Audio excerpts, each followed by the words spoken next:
பொன்னியின் செல்வன் மூன்றாம் பாகம் கொலைவாள். அத்தியாயம் 5. ராக்கம்மாள். பழுவேட்டரையரும் பார்த்திபேந்திரனும் சேர்ந்து கடற்கரையோரமாக உலாவச் சென்ற பிறகு நந்தினி சிறிது நேரம் தனியாக இருந்தாள். கடல் அலைகளை பார்த்து வண்ணம் சிந்தனையில் ஆழ்ந்திருந்தாள். ராணி அம்மா என்ற குரலைக் கேட்டு திரும்பிப் பார்த்தாள். கலங்கரை விளக்கின் காவலர் தியாக விளங்கரின் மருமகள் அங்கே நின்றாள்.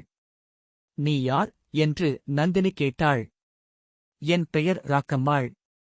எங்கே வந்தாய்? இதற்கு மறுமொழி சொல்லாமல் ராக்கம்மாள் நந்தினியின் முகத்தை உற்றுப் பார்த்துக் கொண்டு நின்றாள். என்னடி பார்க்கிறாய்? என் முகத்தில் அப்படி என்ன இருக்கிறது?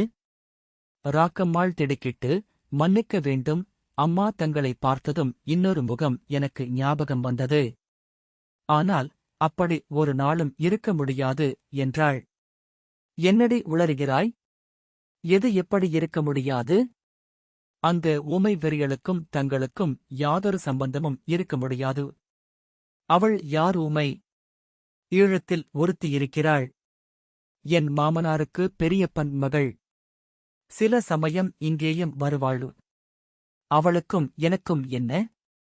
அதுதான் சொன்னேனே, உறவு ஒன்றும் இருக்க முடியாது என்று. பின் ஏன் என்னை பார்த்ததும் அவளுடைய ஞாபகம் வந்தது? என் கண்களின் கோளாறுதான். தங்கள் முகம், அவள் முகம் மாதிரி இருந்ததா? முதலில் அப்படித் தோன்றியது. ராக்கம்மா. இப்போது அந்த ஊமை இங்கே இருக்கிறாளா? இல்லை அம்மா. அபூர்வமாக எப்போதாவது வருவாள். மறுபடியும் வரும்போது என்னிடம் அழைத்து வருகிறாயா? எதற்காக ராணி அம்மா? என் முகம் மாதிரி முகமுடையவளை பார்க்க விரும்புகிறேன். அதுதான் என் கண்களின் பிரமை என்று சொன்னேனே. எதனால் அப்படி நிச்சயமாகச் சொல்கிறாய்? ராணி, தாங்கள் பாண்டிய நாட்டைச் சேர்ந்தவர்தானே? ஆமாம். நீ? நானும் பாண்டிய நாட்டாள். சற்று முன் நான் சொன்ன ஊமை சோழ நாட்டவள். ஆகையால். இருந்தாலும் பாதகமில்லை, உன்னைப்போல் இன்னும் சிலரும் அவளைப் பற்றி எனக்குச் சொல்லியிருக்கிறார்கள். அவளை என்னிடம் அழைத்து வருகிறாயா? அழைத்து வந்தால் உனக்கு வேண்டிய பொருள் தருவேன். ராணி, அவளை அழைத்து வருவது சுழற்காற்றை அழைத்து வருவது போலத்தான். இருந்த இடத்தில் அவள் இருக்க மாட்டாள். பிறர் சொல்லுவதையும் கேட்க மாட்டாள். வெறிபிடித்தவள் என்று சொன்னேனே. சரி, நீ எதற்காக இப்போது வந்தாய்? அதையாவது சொல். ராணி, சில நாளைக்கு முன்பு 2 பேர் இங்கே வந்தார்கள். தங்கள் பெயரைச் சொன்னார்கள். என் பெயரை ஏன் சொன்னார்கள்? தங்கள் காரியத்துக்காக அவசரமாக இலங்கைக்குப் போக வேண்டும் என்றார்கள். என் புருஷனை அவர்களுக்கு படகோட்ட அனுப்பி வைத்தேன். திரும்பி வந்துவிட்டானா? வரவில்லை. அதுதான் கவலையாயிருக்கிறது. அவருக்கு ஏதாவது நேர்ந்திருந்தால். ஒன்றும் நேராது, கவலைப்படாதே. அப்படி ஏதாவது நேரிட்டிருந்தால் உன்னை நான் பார்த்துக் கொள்கிறேன். படகிலே போன மனிதர்களைப் பற்றி ஏதாவது தெரியுமா? அவர்கள் திரும்பி வந்துவிட்டார்கள். சற்றுமுன் ஆந்தையின் குரல் கேட்டதே. அதை கவனிக்கவில்லையா? கவனித்தேன். அதனால் என்ன? அது மந்திரவாதியின் குரல் என்று தெரிந்து கொள்ளவில்லையா? உனக்கு எப்படி அது தெரியும்? நீ மந்திரவாதியைச் சேர்ந்தவளா? ஆமாம் ராணி என்று சொல்லிவிட்டு ராக்கம்மாள் கையினால் கோலம் போட்டுக் காட்டினாள். நந்தினி அவளை வியப்புடன் உற்றுப் பார்த்துவிட்டு, இப்போது அவர்கள் எங்கே இருக்கிறார்கள்? உனக்குத் தெரியுமா என்று கேட்டாள். மந்திரவாதி தங்களைப் பார்ப்பதற்காக காத்திருக்கிறார். என்னை வந்து பார்ப்பதுதானே? எதற்காக காத்திருக்க வேண்டும்? இப்போது இங்கு வந்த பல்லவனை மந்திரவாதி சந்திக்க விரும்பவில்லை. ஈழத்தில் அவனை பார்த்தாராம். தங்கள் கணவரை பார்க்கவும் விரும்பவில்லை. மந்திரவாதியை நீ பார்த்தாயா? சற்றுமுன் ஆந்தைக் குரல் கேட்டுப் போயிருந்தேன். தங்களை அழைத்து வரும்படி சொன்னார். குழகர் கோயிலுக்கருகில் ஓடைக்கரையில் ஒளிந்திருப்பதாகச் சொன்னார். வருகிறீர்களா ராணி? அது எப்படி நான் போக முடியும்? குழகர் கோவிலுக்குப் போவதாகச் சொல்லிவிட்டு போகலாம். நல்ல யோசனைதான். வேறு துணை வேண்டாமா? அவசியமில்லை. வேண்டுமானால் சேந்தன் அமுதனை துணைக்கு அழைத்துப் போகலாம். அவன் யார்? தஞ்சவூர் ஊமையின் மகன். சிவசிவா! எத்தனை ஊமைகள்! இந்த குடும்பம் சாபக்கேடு அடைந்த குடும்பம். சிலர் பிறவி ஊமைகள். சிலர் வாயிருந்தும் ஊமைகள். என் புருஷன் அப்படி அருமையாகத்தான் பேசுவார். நான் தான் பேச வேண்டாம் என்று திட்டம் செய்திருக்கிறேன். இலங்கை ஊமைக்கு மக்கள் உண்டா? உனக்குத் தெரியுமா? ஒரு தடவை இரட்டை குழந்தைகள் பெற்றாளாம். குழந்தைகள் என்ன ஆயின என்று ஒருவருக்கும் தெரியவில்லை. நானும் அந்த இரகசியத்தை தெரிந்து கொள்ள எத்தனையோ நாளாக முயன்று வருகிறேன். இதுவரை பலிக்கவில்லை. தஞ்சாவூர்காரன் இங்கே எதற்காக வந்திருக்கிறான்? அவனுடைய மாமன் மகள் பூங்குழலியை தேடிக் கொண்டு வந்தான். அவள் இல்லை, அதனால் காத்திருக்கிறான். அவள் எங்கே போய்விட்டாள்? நானே சொல்ல வேண்டும் என்றிருந்தேன். மந்திரவாதியை என் புருஷன் படகில் ஏற்றிக்கொண்டு போனதற்கு மறுநாள் இன்னும் 2 பேர் வந்தார்கள். அவர்களைப் பிடிப்பதற்காக பழுவூர் ஆட்களும் தொடர்ந்து வந்தார்கள். அவர்களில் ஒருவனை என் நாத்தி படகில் ஏற்றிக்கொண்டு இரவுக்கிரவே இலங்கைக்குப் போனாள். அவளுக்கு படகு விடத் தெரியுமா? படகு விடுவதே அவளுக்கு வேலை. படகு விடாத நேரங்களில் கோடிக்கரை காடுகளில் சுற்றி அலைவாள். இந்தக் காட்டில் அவளுக்கு தெரியாத மூலை முடுக்கு ஒன்றும் கிடையாது.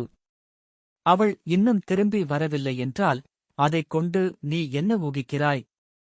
யாரோ கடலில் முழுகிப் போய் விட்டதாக இவர்கள் அலறி அடித்துக் கொள்கிறார்களே, அது நிச்சயமல்லவென்று சொல்கிறேன். பூங்குழலி வந்த பிறகு அது நிச்சயமாகும். அந்தப் பெண்ணும் முழுகியிருக்கலாம் அல்லவா? அவள் முழுக மாட்டாள்.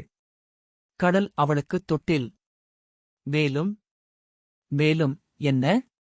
சற்று முன்னால் கலங்கரை விளக்கின் உச்சியில் ஏறிப் பார்த்துக் கொண்டிருந்தேன். வெகு தூரத்தில் ஒரு படகு வருவது போல் தோன்றியது. அப்புறம் அது கரைக்கு வரவில்லை. என்ன ஆகியிருக்கும்? இங்கே கடற்கரை ஓரத்தில் கூட்டமாயிருப்பதை பார்த்துவிட்டு வேறு சதுப்பு நிலக்கால்வாயில் படகு விட்டுக் கொண்டு போயிருக்கக்கூடும். அது கூடச் சாத்தியமா? பூங்குழலிக்கு சாத்தியமில்லாதது ஒன்றுமில்லை. தஞ்சாவூர்காரனும் என்னுடன் உச்சிக்கு வந்து பார்த்துக் கொண்டிருந்தான். அவனுக்கும் அப்படியே தோன்றியதாம். சரி, எப்படியாவது இருக்கட்டும், நாம் இப்போது குழகர் கோவிலுக்குப் போகலாம், வா. துணைக்குச் சேந்தன் அமுதனைக் கூப்பிட்டுமா? வேண்டாம். அவன் அவனுடைய மாமன் மகளைத் தேடட்டும். நாம் அதற்குக் குறுக்கே நிற்க வேண்டாம். இருவரும் குழகர் கோவிலை நோக்கிப் புறப்பட்டார்கள். பூங்குழலியைப் போலவே ராக்கம்மாளுக்கும் கோடிக்கரையின் புதைசேற்று குழிகளைப் பற்றி நன்கு தெரிந்திருந்தது. நந்தினிக்கு ஜாக்கிரதையாக வழிகாட்டி அழைத்துக் கொண்டு போனாள். இருவரும் குழகர் ஆலயத்தை அடைந்தார்கள். கோவில் பட்டர் அவர்களைக் கண்டு வியப்படைந்தார். ராணி, இது என்ன, இந்த நேரத்தில் தனியாக வந்தீர்கள்? பரிவாரங்கள் இல்லாமல்? முன்னாலேயே எனக்குச் சொல்லியனுப்பி இருக்கக்கூடாதா? தங்களை வரவேற்க ஆயத்தமாக இருந்திருப்பேன் என்றார். அதற்கெல்லாம் இதுதானா சமயம்? பட்டரே, சோழ நாட்டுக்கு பெரும் விபத்து நேர்ந்திருக்கிறதே. சோழ நாட்டு மக்களின் கண்ணின் மணியான இளவரசரைக் கடல் கொண்டு விட்டதாகச் சொல்கிறார்களே. இளவரசரைக் காப்பாற்றி அருளும்படி குழகரிடம் முறையிட்டுக் கொள்வதற்காக வந்தேன் என்றாள் நந்தினி. அப்படியெல்லாம் ஒன்றும் நேராது. தாயே, தாங்கள் கவலைப்பட வேண்டாம். நம் பொன்னியின் செல்வருக்கு சமுத்திரராஜனால் ஆபத்து ஒன்றும் நேராது என்றார் குருக்கள். எதனால் அவ்வளவு உறுதியாகச் சொல்லுகிறீர்கள், பட்டரே? இளவரசர் பிறந்த நட்சத்திரமும் லக்கினமும் அப்படி, அம்மா. உலகமாளப் பிறந்தவரை கடல் கொண்டு விடுமா? தாங்கள் வருத்தப்படாதீர்கள். குழகரை பிரார்த்தித்துக் கொள்ளுங்கள். அவசியம் இளவரசரைக் காப்பாற்றுவார் என்றார் பட்டர். இவ்வாறு கூறிவிட்டு சுவாமிக்கு தீபாராதனை செய்து திருநீரும் கொடுத்தார். அம்மணி, தாங்கள் இவ்வளவு மேலான நிலைமையில் இருப்பது குறித்து மிக்க சந்தோஷம் என்றார். என்னை உங்களுக்கு முன்னமே தெரியுமா, பட்டரே? தெரியும் ராணி. பழையாறையில் பார்த்திருக்கிறேன். வைகை கரைக்கோவிலிலும் பார்த்திருக்கிறேன். தங்கள் தமையன் திருமலை இப்போது என்ன செய்து கொண்டிருக்கிறான்? ஆழ்வார்களின் பிரபந்தங்களைப் பாடிக்கொண்டு ஓர் ஊராய்த் திரிந்து கொண்டிருக்கிறான். அவனை நான் பார்த்து வெகு காலமாயிற்று.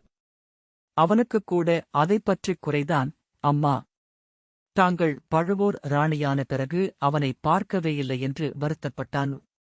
அதற்கென்ன செய்யலாம், ஐயா? நான் புகுந்த இடத்தில் எல்லாம் பரம சைவர்கள். அவனோ வீர வைஷ்ணவன். ஆழ்வார்க்கடியான் என்று பட்டப்பெயர் வைத்துக் கொண்டு சைவர்களோடு சண்டை போட்டுக்கொண்டு திரிகிறான். அவனை எப்படி நான் சேர்ப்பது? புகுந்த வீட்டாரின் மனங்கோணாமல் நான் நடந்து கொள்ள வேண்டாமா? உண்மை தாயே, உண்மை. தங்கள் பதியின் மனங்கோணாமல் நடப்பதுதான் முக்கியமானது. ஆழ்வார்க்கடியான் எப்படியாவது போகட்டும். பட்டரிடம் விடை பெற்றுக் கொண்டு இருவரும் கிளம்பினார்கள்.